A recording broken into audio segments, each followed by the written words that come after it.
Hey my gators, today we are going to be making some mashed cauliflower.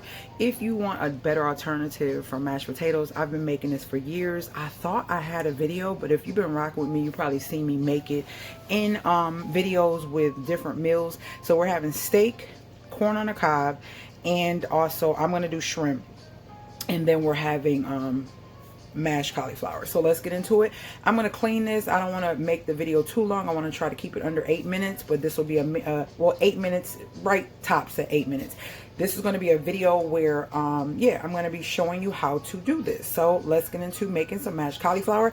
This was $3.29, I think, or something like that at Aldi's. A nice big head of cauliflower. So let's get it cleaned and then cut up.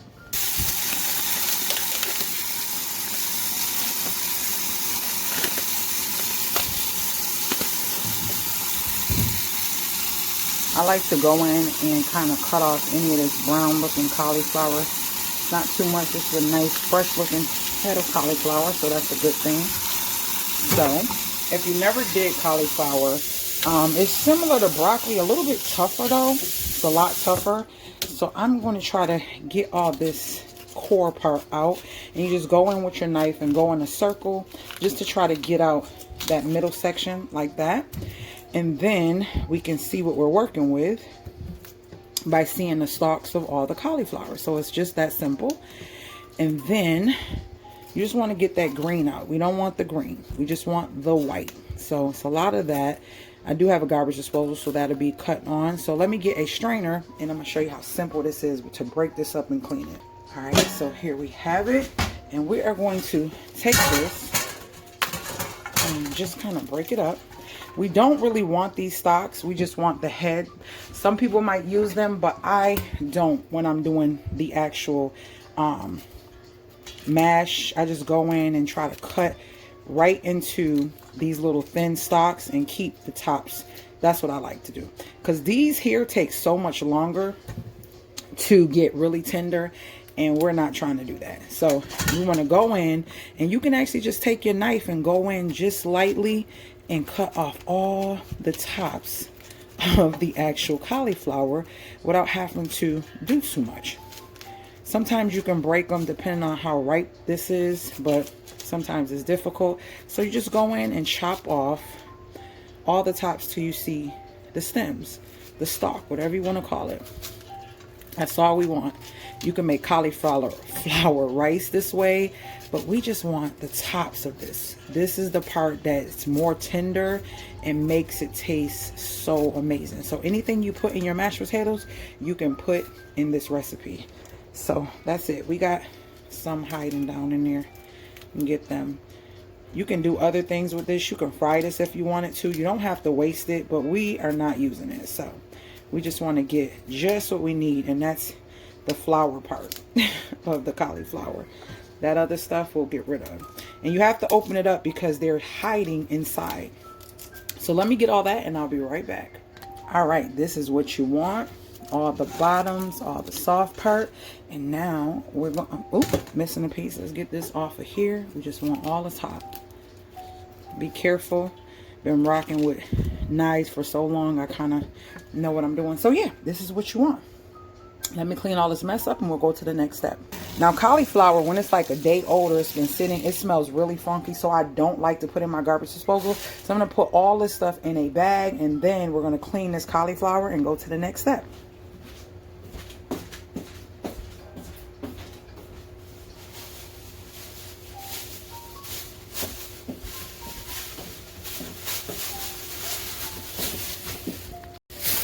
All right, so let's get this in the bag.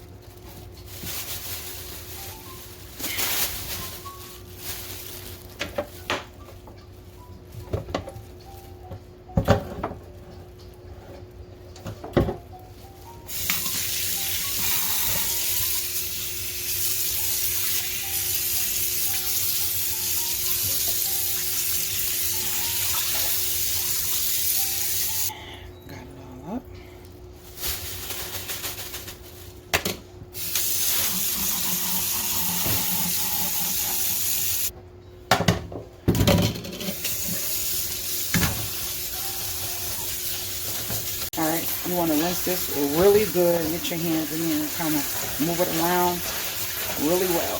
Rinse, rinse, rinse. Make sure you don't see no dark spots, no green leaves, or anything that needs to come out. And if so, just pull it out. Let me get all the green out, and then we're going to go to the stove. All right, so we have a saucepan here. We're going to put just a little bit of water and a little bit of bouillon in here. That's going to flavor the actual cauliflower, which is what I do when I'm doing potatoes. I'll put bouillon or seasoning in the water because it'll get into the actual, and this is the bouillon I'm using, nori seasonings. And we're going to put some water. So we're going to put about a cup and a half of water, because you don't want to do this very high. It's going to kind of steam and cook at the same time. Now you can put thyme, you can put whatever you want to do in this water, but I like to put that in the potatoes. Well, I mean in the cauliflower once it's cooking. So we're going to put all this in the saucepan, just like so. And let it cook nice and slow. Ooh, a piece of green. Cook now and get tender. And you will see it. It's going to get really tender. And you're going to put a top on it. That's what's going to help it cook really well. Let me zoom in. You want the water to be just where you can kind of see it, but not like really have it fully submerged, but just enough. And I have this on a, what is it, like between medium and low is where I have it, because I want it to cook slow. I don't want it to cook fast. And we will be back once it gets tender. It's or so for this to get real tender, because we're mashing it. We want it to be a smooth, creamy consistency as if you were eating potatoes. So stay tuned and continue watching. It'll be fast for you, but multiple minutes for me. Keep watching. FYI, the reason I don't put too much seasoning in here, just enough to give it a little bit of flavor, is because we're going to be draining most of that water off. So you don't want to waste your seasonings in the water and then you have to pour it off. So just in case you didn't know why I didn't do too much seasoning, because I want it to be in the faux mashed potatoes versus in the water. All right. All right, guys, so this is what you want. You see how tender that is? You don't want it mushy, but you want it tender enough where this just slides right through it, okay?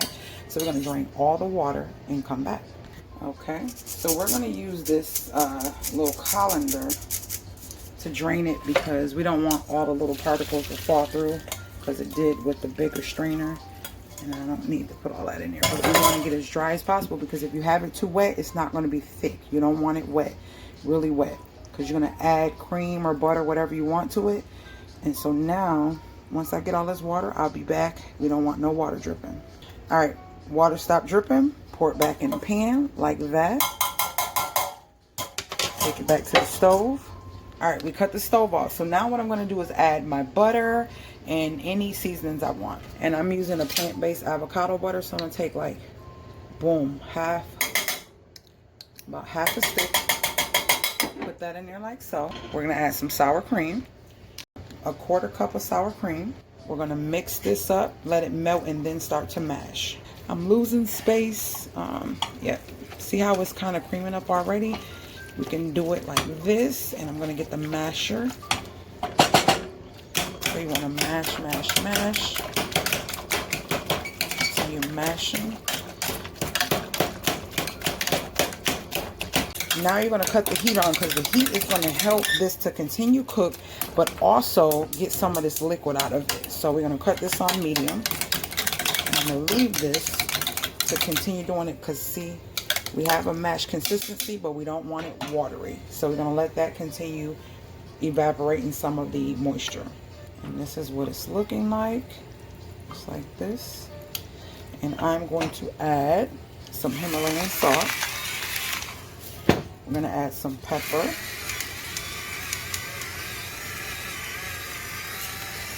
I love pepper. Garlic powder. A little bit of parsley. And see, you want to keep stirring it. You don't want it to stick. You want to keep stirring it so that water can evaporate. You're going to leave the top off, because that's going to allow the water to evaporate as well, because it's still hot. And it'll allow this to thicken up. Now you could have put this in a food processor too. There's other ways to do it, but I like to do stuff old school. But I'm mashing it, trying to get as creamy as I can get it. And I'm just going to leave it, and I'll be back once a lot of the moisture has gotten to where I want it to be.